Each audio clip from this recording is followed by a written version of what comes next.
Please help me welcome J Loren Norris. A wise man once said, never argue with a fool. He'll just drag you down to his level and then beat you with experience. That's actually really good advice. Here's other really good advice. Don't get yourself involved in an argument that you're in over your head on and you know it. That's what I want to talk about in this episode of Leading Leaders. Subscribe now for our extensive video library of leadership lessons promoting faith, family, and freedom. I'm J Loren Norris with Leading Leaders podcast, and I can tell you there have been many occasions in my life that I dived into an argument that I was ill-equipped to argue in. Now, I know that's probably never happened to you as a leader, as a husband, as a father, as a child, a son, a brother. For me, probably in all of those arenas, I've had those arguments. I had conversations with my teenagers about TikTok when it first came out. I had conversations with the kids at school when I was mentoring in the high school for 10 years about social media and other things. And I've learned along the way, sometimes with battle scars, that there's always somebody who knows what you're talking about just a little better than you do. And in those cases, it's best to maintain that old philosophy. It's better to be silent and be thought a fool than to open your mouth and remove all doubt. Unfortunately, most people operate on the other side of that. They open their mouth and they remove all doubt. Now, if leadership is influence, nothing more and nothing less, and the influence that you have is based on your ability to communicate, and your ability to communicate is based on the depth of your knowledge, why would you demonstrate failure on a regular basis by diving into things that, you know nothing about? All right. I say this because we see a whole lot of it in leadership today. We see people who want to be thought leaders. They dive into these conversations that they're trending. They're on the top of everyone's mind. They're on the radar for social media. They get the most clicks and the most likes and the most pokes and the most shares, and that's what makes you insta-famous. And there are a lot of people who believe you got to be insta-famous to be an influencer. If that's your kick, then kick away. I was recently listening to someone who has made significantly more money than I have. And she made the point that at one season in her growth, she had 700 followers. And she said, the 700 people that followed me on social media wasn't enough to get me a click or two from the various social media platforms and their ad campaigns. She said there was a season that I let that depress me. But then I realized that small group of people that were paying attention to what I had to say, within that small group of people, there was a deep well of customers. I mean, if you think about it, if you only converted 25% of those 700, that's a pretty good chunk of customers. That's about 150 new customers a year. If you had 150 new customers a year, would that be enough to sustain your business? But that's like one every 3 days. One new customer every 3 days. If your business had one new customer every 3 days, could you survive? Well, if you sell bottles of Dr. Pepper over the counter, probably not. If you sell an item that's a few $100s, maybe. You sell items that are a few $1,000s or tens of thousands of dollars, and one new customer every other day is a pretty good living if you got your profit margins right. Her point really was, though, I can spend a whole lot of time getting the vanity of these large crowds of people to follow me and use whatever tips and tricks and techniques are necessary to pull that off, or I can focus on delivering the solutions that my clients want. And I don't have to have a large pool of followers for that. I have to have a great relationship with the ones that I have. I have to understand their challenges, their problems, the solutions they need, the issues they're trying to solve. And if I do that, and I do that well, then they'll bring new people my way. And I may never have 7,000 followers or 70,000 followers or 700,000 followers or 7 million followers. I may never reach that level. But if I bring a true solution to the people that are paying attention to what I have to say because they spend enough time with me to get that insight, then I win. And I really like her philosophy. In fact, I've adopted her philosophy to an extent to say, it would be nice if I logged in here to this podcast and there were 5 million followers. That'd be awesome. I'd be ecstatic. But probably more ecstatic because I would have the notion that I'm influencing the lives of people. And there'd be a little bit of vanity in that. It'd just feel good to know 5 million people were paying attention to what I have to say. But I'll be more ecstatic to get to the end of the year and have 150 new clients who are spending 12 hours a year with me, who are embedded in the process of learning to be better leaders and communicators. That, to me, is a bigger win. I don't want 5 million people who barely know my name and quote some things that I say and share some ideas. I saw one on LinkedIn the other day where somebody had taken actually one of my longer quotes. It was 2 or 3 sentences, almost a full paragraph. But it was about living your life in the fog of not understanding and making decisions, and that we should find the lighthouse.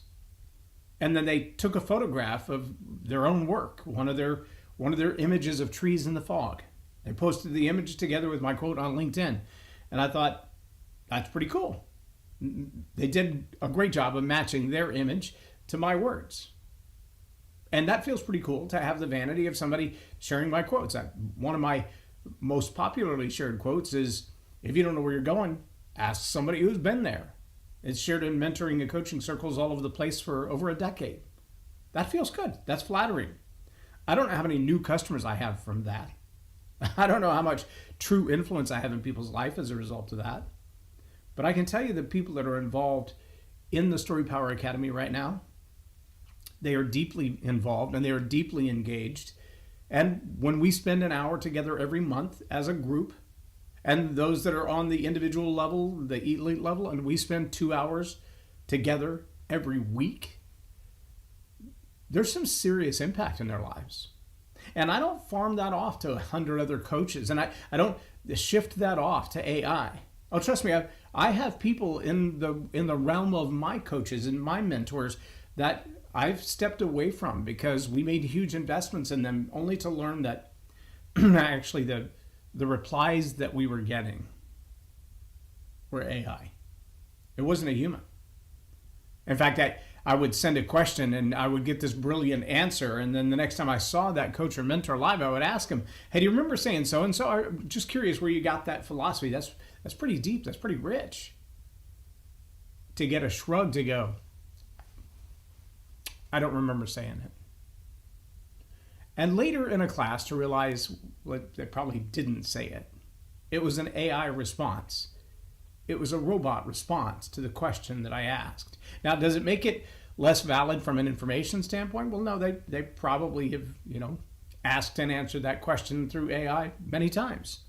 In fact, AI probably has a deeper resource of knowledge of that topic than that coach. But AI hasn't actually tested that theory to see if it works. AI's never taken that knowledge base into relationship and see how it comes out on the other side. I like to do that with the advice that I give. I like to do that with those deep conversations that I have with people. I like to know that this idea wasn't just batted around in my head like a cat with a ball of yarn. This is something I've thought through. I've actually tried it out. I studied John Maxwell, have been for over 30 years now. Recently, he really challenged me in a book that I'd been reading for a while and just coming back through stuff, reading my underlines and highlights again, and I found this new way of looking at a short paragraph that he spoke, that he wrote, that he's delivered 1,000 times. He said, when you have a thought and you think it out loud, sometimes that's challenging for people. It's not simplified enough. It's not simple enough to grasp. That doesn't mean it's simplistic. It just means you've gotten that big, giant concept, that thought-provoking idea. You've pounded on it like you've kneaded the bread dough for pizza. You've worked out all the kinks and all the fluff and all the bubbles. And what you've got left to deliver is refined, it's poignant, it's a sharp-edged blade. And in a matter of seconds, and a simple idea, a concept easily grasped, you can take months of thought and research and boil it down and deliver it effectively.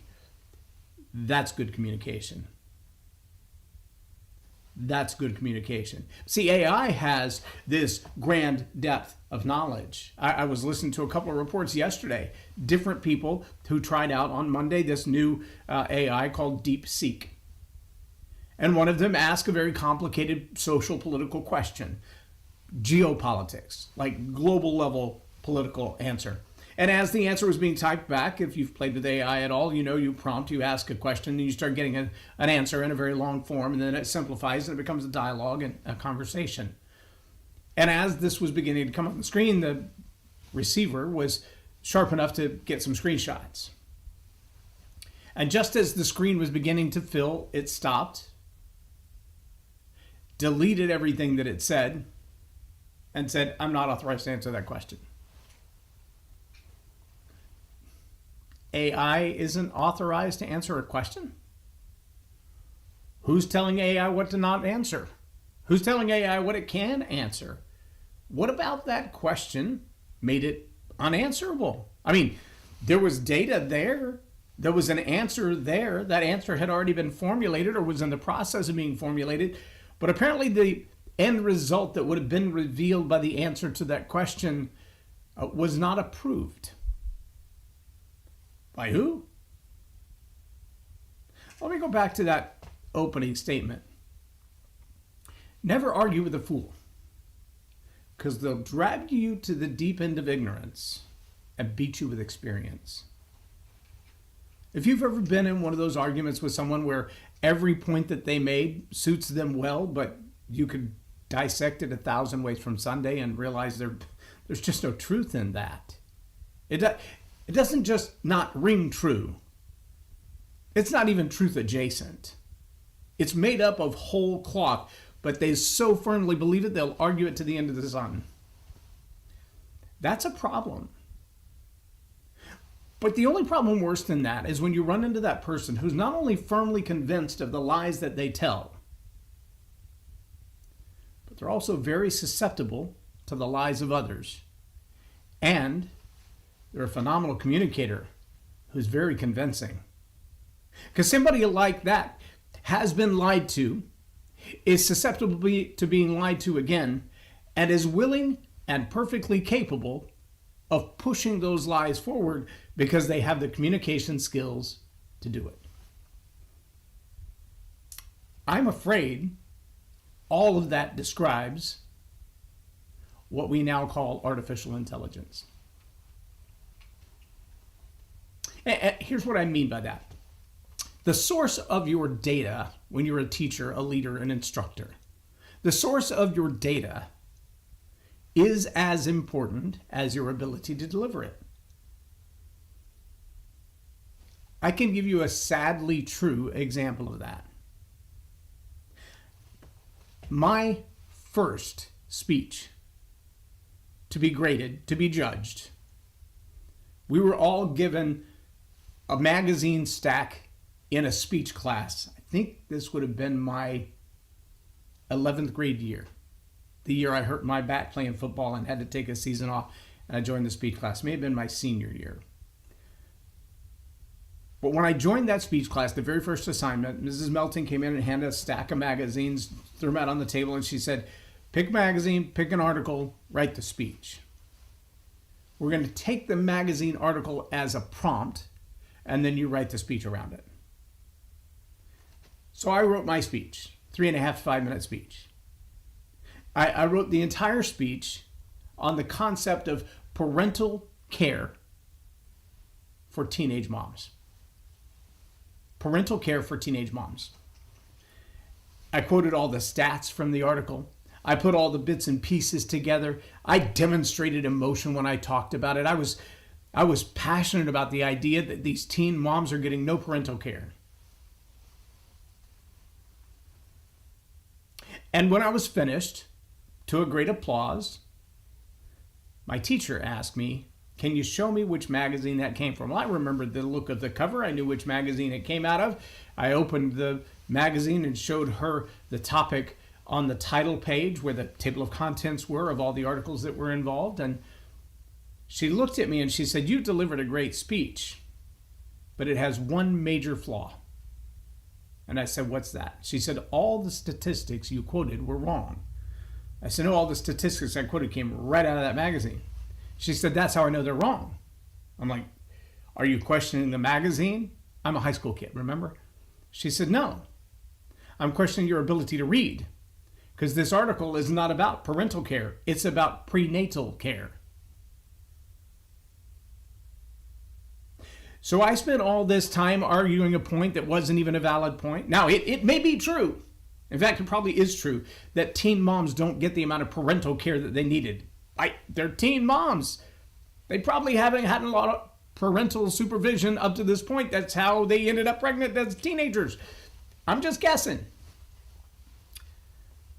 But the fact that they're not getting prenatal care, that's a whole different kind of problem. One of them is the parents are not taking care of the teen mom. The other is the teen mom's not taking care of herself or the baby. Those are two totally separate issues. And I argued a point that was never made. I stood strongly, passionately, dedicated behind a point that no one else was arguing. And I would have argued it till the sun went down because I was convinced that that word was parental because I read it too fast. I wasn't paying attention to it. I read it and reacted to what I thought it said, built my entire speech around what I thought it said, when my meaning of the word and the word that was written were two totally different things. Now, I'm certain that none of you have ever done that. I get it. I'm the only knucklehead that would do something like that. But I can tell you right now that there are a lot of people building fake relationships because a certain word or notion or idea is trending. And they use their AI bots to get anybody who's talking about that to jump into their Facebook page or jump into their Facebook group or jump into a relationship with them. They put these little ads that are AI generated out onto social media, and people think, well, wow, if so-and-so's talking about that. Look really closely and ask yourself, are the lips moving in perfect sync, or does this look like an old dubbed Asian film? Like before the days of Jackie Chan, when we could almost understand what he was saying. Like way back when the mouth dub and the hand movement and the words and the dialogue had nothing to do with each other. Does the ad look like that? Is it supposedly Joe Rogan and Joe Rogan's voice, but it drones on and on about things that Joe Rogan couldn't talk about without laughing out loud? I've seen them of Barbara O'Neill. I've seen them of Kevin, trying to think of Mr. Wonderful. I've seen ads that are fakes of him saying something that, for what I know about him, he probably would never say. I see them all over the place. And I see them representing would-be gurus in an industry that, if you're susceptible to lies and repeating them, if you have the ability to manipulate and converse, that the odds are you're going to build a relationship with someone who doesn't exist. Let that rattle around in your head for a second. It's all over the place. A relationship with people who don't exist. And then you're going to take the same kind of passionate conviction that I had about teen moms and parental care. And you're going to realize I've run a long way down this road dragging this kite, and it will never fly because it's not a kite. It's a box of hammers. I'm running as fast as I can, dragging as hard as I can. I'm trying to get it off the ground, and it just won't fly because it's not a kite and it's not made to. There are a whole lot of ideas that have been thrown out there. I spent several hours in the last couple of weeks with a team of people who specifically work with people who are sex addicts and the trauma that they've caused in the family and the trauma that perhaps they've experienced that caused them to become addicts in the first place. And all of the elements around that. What does that do to the spouse? What does that do to the children? What does that do to the parents? What does that do for the grandchildren? What about these generational relationships that are tainted, destroyed? One of the ladies brought up a quinceañera, And she said, at the event, it came to light. At the event, it came to light that there had been some inappropriate behavior by other family members. Oh my gosh, what a trigger. You'll never remember those photos, those videos, that moment, that adulthood moment for that young woman will never be the same. Trauma. But the same coach that was talking about that said, I've also discovered that a lot of this disclosure is around these deep, intimate relationships of a sexual nature that are being built with robots, not humans, AI. And if you've ever had that moment where you thought to yourself, I'm just going to make a list of what the perfect husband or the perfect wife would be, the perfect boyfriend or the perfect girlfriend. And so you make this long list. I encourage my children to do that, my daughters and my sons. Make a list so when you have an idea, hey, this person might be the right person for the rest of my life, you know what that right person ought to look like. And don't do it based on somebody you already know. Think what the perfect ideal person would be. What would their interests be? What would they look like? What kind of education would they have? What kind of goals and ambitions would they have? What kind of things would just light them up when you say them or do them together? And when you can put all those things down on paper and go, that's the perfect person, the odds that you're going to find that perfect person, believe it or not, they go up. They go up. It's a powerful thing to have that projection. But what if you could actually take that list and drop it into ChatGPT or some other AI source, and it would make that person up? They would begin to exist, to converse with you, to do the things that you want them to do, appropriately or otherwise. This counselor said, I can't tell you the number of people that I'm encountering today who have sexually inappropriate, emotionally deeply committed relationships with a bot. There's no human on the other side of that photo. There's no human on the other side of that video. But you can make some very realistic animated videos today that look very much like another human, that will do the things that other humans won't do. They'll behave in ways, they'll converse in ways, they'll submit in ways, they'll listen in ways, they'll talk in ways that the average human relationship would be a little bit fractured to do that.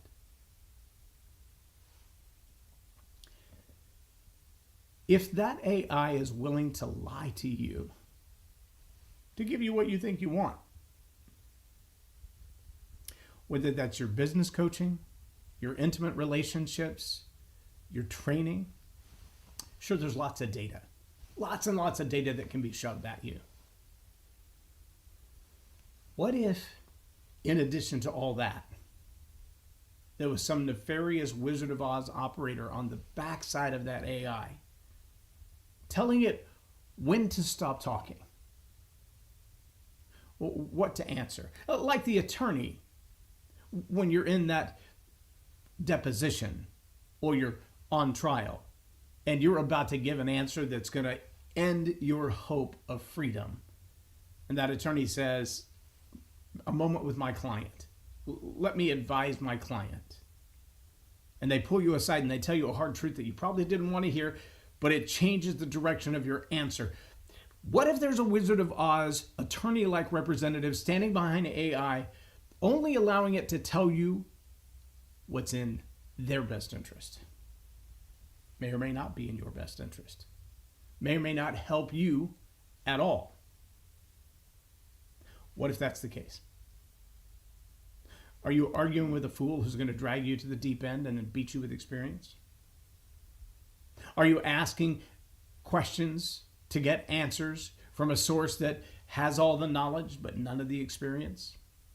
Or are you asking those questions of a source that has all of the knowledge and the ability to outsmart you, to outwit you, to outthink you, can do it 10 times faster and give you an answer that you don't even know is a wrong parental answer until you've gone so far down the road with that box of hammers trying to make it into a kite that there's no turning back?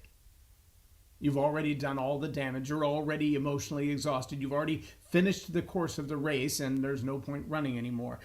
What if chasing AI to make you insta-famous destroys your hope, your credibility, and your relationships for the future? What if you find yourself following a myth in an effort to be great? I'm not telling you all that's true. I'm asking you to ask yourself the question, what if it is? What would it change in my perception of the future if it was?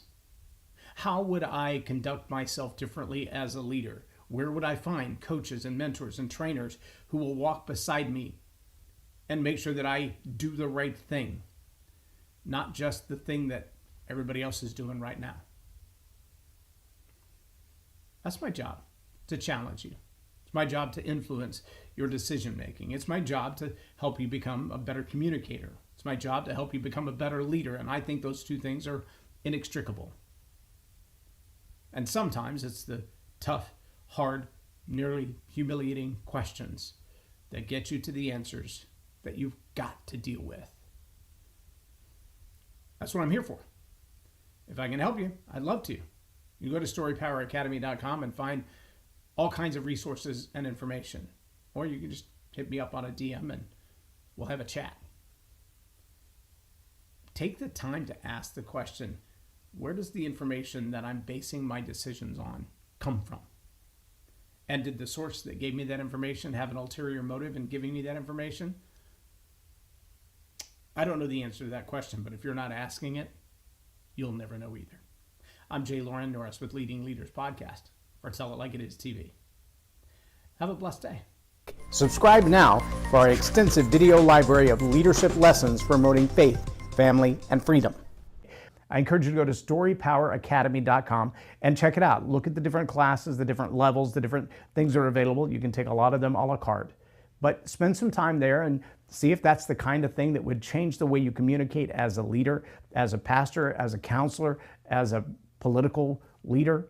And if that will help you, I'd love to have a conversation with you. Again, only 10 people in the elite speakers. You will have to apply for that. But if you're a candidate, I'd love to have that conversation with you. I'm J Loren Norris with Story Power Academy. I look forward to seeing you inside.